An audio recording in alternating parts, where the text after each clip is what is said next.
భారీగా చేశాడు. రేపటి నుంచి మొదలెట్టేస్తున్న మెగా ప్రిన్స్. ఫిదా చిత్రంతో అన్ని వర్గాల ఆడియన్స్ని ఫిదా చేసిన మెగా ప్రిన్స్ వరుణ్ తేజ్ ఓవైపు ఈ సినిమా సక్సెస్ని ఎంజాయ్ చేస్తూనే మరోవైపు తన తదుపరి సినిమాతో బిజీ అవ్వడానికి రెడీ అవుతున్నాడు.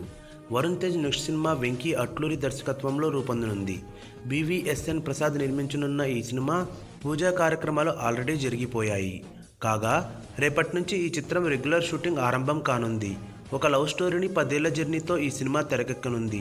యూత్ఫుల్ ఎంటర్టైనర్గా తెరకెక్కుతున్న ఈ సినిమాలో వరుణ్ తేజ్ సరసన రాశి ఖన్నా నటించనుంది. తమన్ సంగీతం అందిస్తున్నారు. సో ఫిదా రిలీజ్ అయ్యి 2 రోజులే అవుతుంది.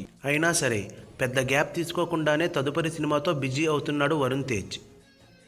ఈ వీడియో గనుక మీకు నచ్చినట్టయితే లైక్ చేయండి, షేర్ చేయండి, సబ్స్క్రైబ్ చేసుకోండి.